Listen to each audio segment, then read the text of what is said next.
KumaSkanda sinawo ama-podcast amaningi okungakamaskandi. Asinayo inhlahla nje yokuthi i-content ethize lapho sine-show khona ukuthi soyitholaphi, singaya kuphi.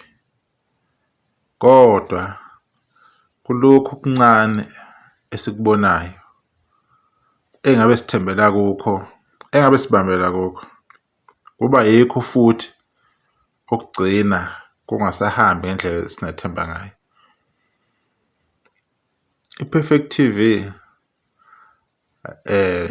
njenge-podcaster enikeza omaskandi ithuba lokuthi bezi-expressa.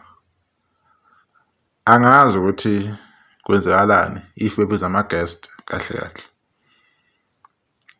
The way enza ngakhona i-Perfect TV ingikhumbuza enye i-YouTube channel i-Red TV1 eyafika ngolukhulu ugqozi nofuqufuqu endimeni kamaskandi.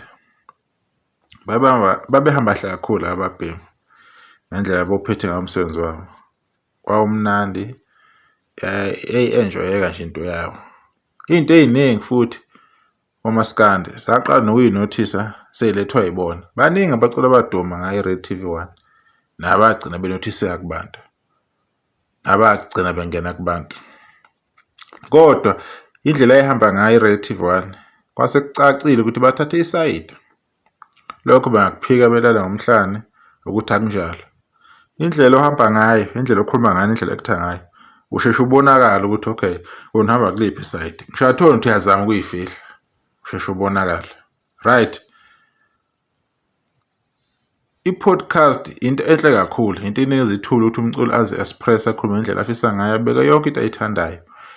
Nezinto okumele ayicacise asicacise. Kusuke i-opportunity ukuthi umculi akhulume ngayo ngomsebenzi wakhe, izinto asezozenza, umsebenzi olandelayo, makuthi kunama-promotions okumele awenze, kumele akhulume ngayo lawo ma-promotion. Mawuthi uzoperforma somewhere, maybe gig guide yakhe yenyanga yonke uyayi-announcer, izinto ezithize asezenza emphakathini, kusuke kuningi ongakukhuluma laphana. Kodwa kubuka ngathi le opportunity le ama-podcast or abaculi basuke beke kula ma-podcast abakhona kahle kahle ukuthi bebeke isitori sabo. Kunalokho laphana gcina kuba i-gossip, amagama abantu, gcina umuntu ungamzwanga yena uthini ngayo, ukhuluma uthini ngayo.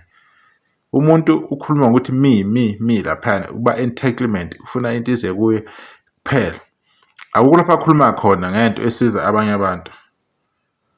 Lokho osokushiya umbuzo ukuthi kanti yini inhloso yokuya kula ma-podcast. Umuntu ahlahle mayevuma bembiza base bembizelana. Uma umuntu eseyiye lapha bembuza imibuzo angayizwa kahle, sikuphi uthi isidingo sokuthi uphendule imibuzo obona ukuthi izokufaka enkingeni, ingagcina ixabanisa nabantu abathize, kungagcina kungazwakali kahle okukhulumayo. OShephathi Manqele kahle kahle iyiphi iposition yabo ekukhandela umaskandi abayithathayo.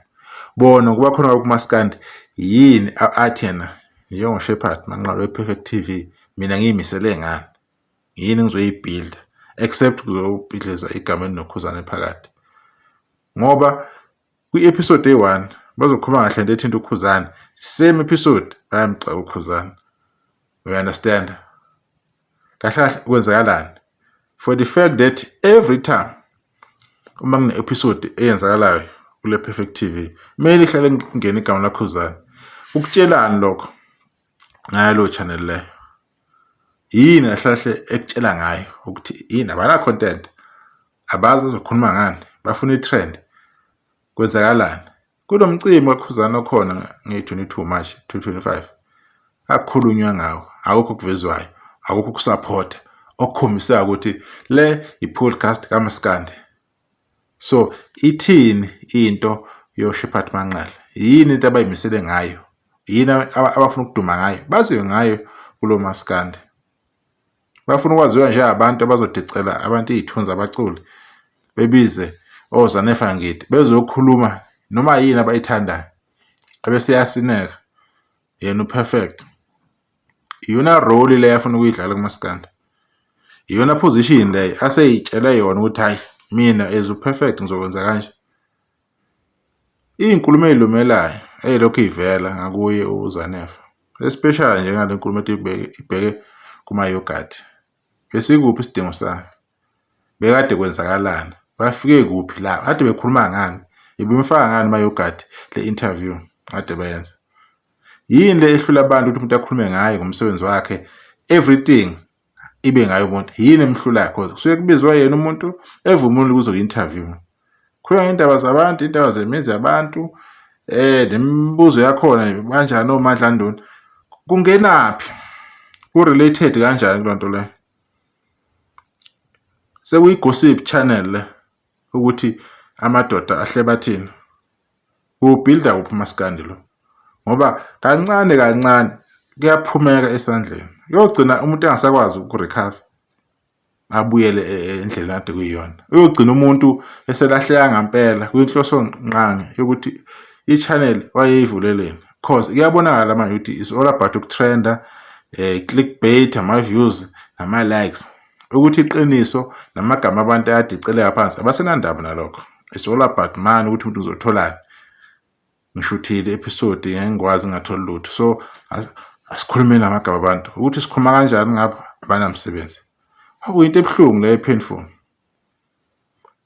So uperfect uzibona ekuphi esikhathini esizayo? Uzibona uyibona i-channel yakhe ikhula, uyibona iba into enkulu, uyibona idlala i-role ekubuilding umaskandi, uyibona yenzani?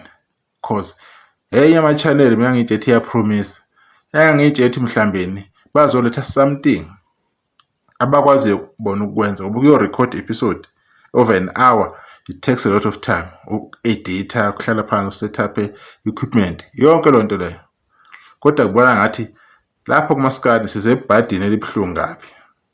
Akukho kulungayo, akukho kuya phambili. Nabantu abanawo amandla ukuthi benze izinto, cha, abalenzi iqiniso. Nabo kunendima yabo ebolile abayidlalayo ebheke eceleni. Asikho isidingo sokuthi mawubizwa uZanefa angafike akhulume ngaye lapha. Cause usukumbiza ukuthi akhulume ngayo. Kusuke kuyini inhloso yokumbiza kanti? Noma kusuke ukuthi vele kufuna le indaba ezintsha ezitrendayo. Bekuyini ecala ama-yogurt azakhulunywa kanje? Wenzeni? Cause naye umuntu uyaphila, uyadeserve opportunity ukuthi anizwe i-chance.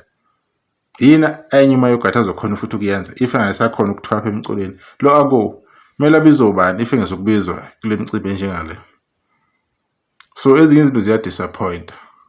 Lama-channel ngiyohlala ngisho into yawo. Iningi lawo awazelanga ukuzokhanda umaskandi. Azoqhuba iy'nhloso zabantu abathize. Azoba biased, azophusha i-propaganda, azophusha i-agenda ne-narrative ukuthi sifuna nicabange lokhu ningabantu. Okuyinto e-wrong kakhulu. Kodwa-ke sibhekile, sithule nje siyabuka.